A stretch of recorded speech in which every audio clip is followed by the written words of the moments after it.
আবৃত্তি করছি শুভ দাশগুপ্তের জন্মদিন কবিতাটি। আজ পয়লা শ্রাবণ। খোকন, আজ তোর জন্মদিন। তুই যখন জন্মেছিলি আমরা তখন যাদবপুরে নতুন গড়ে ওঠা কলোনির টালির ঘরে। তোর স্কুল মাস্টার বাবা সেই হেরিকেনের আলোজ্বলা ঘরে আনন্দে আর খুশিতে ঝলমলে হয়ে উঠেছিলেন। তুই আসার পর তোর নাম রেখেছিলেন সুকল্যাণ। মানুষটার মনটা ছিল শিশুর মতো, অভাবে অনটনে বেঁচে থাকার নানা দুর্বিপাকেও ভেঙে পড়তেন না কখনো। সকলের ভালো চাইতেন মন থেকে, বলতেন, দেখো একদিন এই দেশের মানুষ ঠিক খুঁজে পাবে মুক্তির পথ, শোষণ থেকে মুক্তি, দারিদ্র্য থেকে মুক্তি, অশিক্ষা থেকে মুক্তি। আজ পয়লা শ্রাবণ। খোকন, আজ তোর জন্মদিন।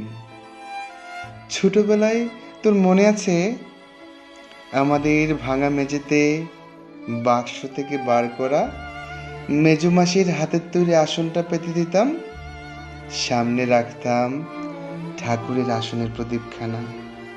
তুই বসতিস বাবু হয়ে চুপটি করে। তোকে আমরা একে একে ধান দুব্য মাথায় দিয়ে আশীর্বাদ করতাম। বাবা বলতেন, বড় হও, মানুষ হও।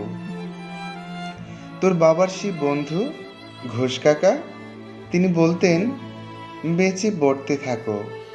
তুই জিজ্ঞেস করতিস, মা বর্তে মানে কি মা?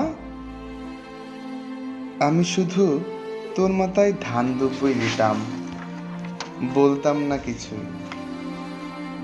শুধু মনে মনে বলতাম, ঠাকুর আমার খোকনকে মস্ত বড় মানুষ করে তোলো। আমার খোকন যেন সত্যি মানুষ হয়, ওর যেন কখনো কোনো বিপদ না হয় ঠাকুর। অভাবের সংসারে ওই একটা দিন পয়লা শ্রাবণ, কষ্টের পয়সায় একটু বাড়তি দুধ নিতাম, পায়েস রান্না করে দিতাম তোকে। তুই খুব ভালোবাসতিস পায়েস খেতে। তোর বাবা বাস স্ট্যান্ডের দোকান থেকে নিয়ে আসতেন তোর প্রিয় মিষ্টি ছানার গজা। সামান্য স্কুল মাস্টারিতে কি বাই হতো। ঘরে বসে ছাত্র পড়ে আসতো কিছু। দাও দাও অভাবের আগুনে সে রসদ পড়তে সময় লাগতো না।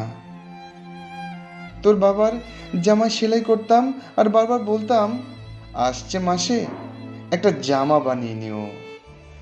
উনি হেসে উঠে বলতেন, বাদ দাও তো, খোকন বড় হচ্ছে, ওর জন্য ভাবছি দুধ রাখতে হবে আর আছে। দুধে শক্তি বাড়ে, বুদ্ধি বাড়ে। শক্তি আর বুদ্ধি না হলে তোমার খোকন মস্ত বড় মানুষ হয়ে উঠবে কি করে? ভাবছি আরো দুটো টিউশনে নেব।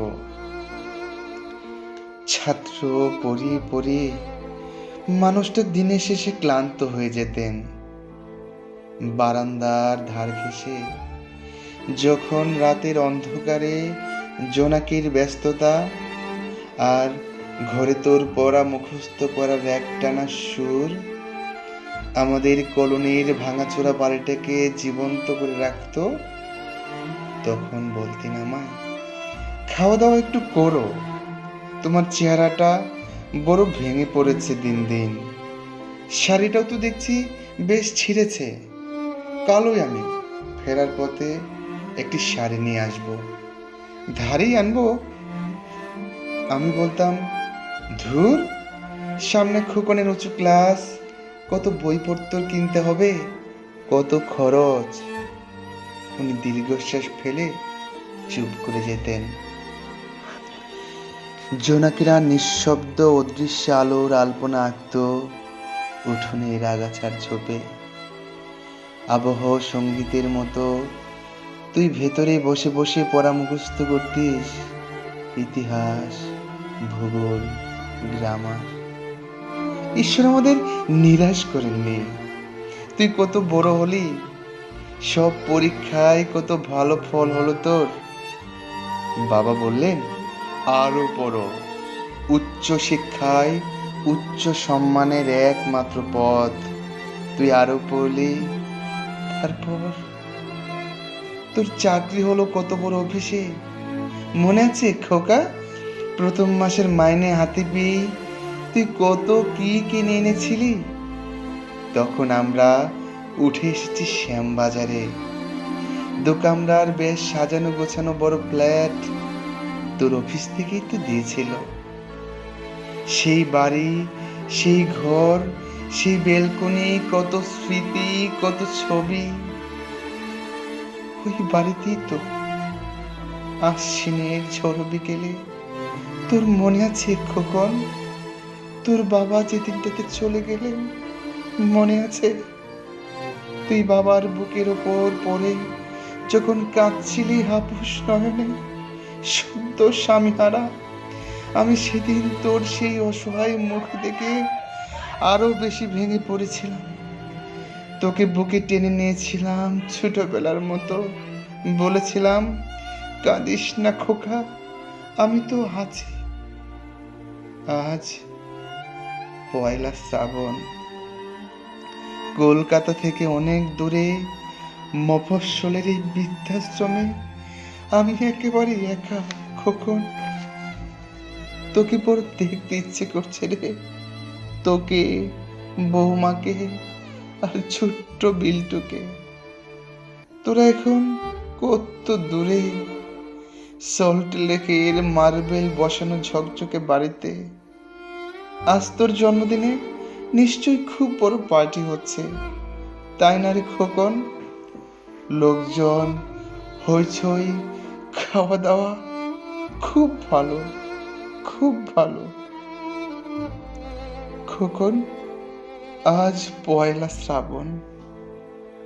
আমার বড় মনে পড়ছে যাদবপুরের ভাঙা ঘরের রাত্রে তুই আমার পাশে শুয়ে মাঝে মধ্যে হঠাৎ খুব ভয় পেয়ে জড়িয়ে ধরতিস আমাকে। আমি বলতাম, ভয় কি রে, আমি তো আছি, মা তো আছে খোকনের, যার মাথাকে তাকে কি ভূতে ধরে? তুই নিশ্চিন্ত হয়ে ঘুমিয়ে পড়তিস আমার বুক জুড়ে। তোর তোর আধুনিক সংসারে এই বুড়িটার একটু ঠাঁই হলো না রে। প্রতিমাও তো মা, ওরও তো আছে আমার খোকনের মতো কোলা আলো করা এক চাঁদের টুকরো। কিন্তু সময়ের কি আশ্চর্য পরিবর্তন। খোকন, তুই বোধহয় আর এখন পায়েস খাস না, তাই না রে? তুই জানিস না খোকন, আজ আমি সকালে পায়েস রান্না করেছি। হ্যাঁ, তোর ওই পাঠানো টাকায়। সারাদিন সেই পায়েসের বাটির সামনে বসে আছিলি, এখানে এই বৃদ্ধাশ্রমে, আমার একলা ঘরে, আর কেউ নেই। তুই একবার আসবি খোকন, একবার, শুধু একবার।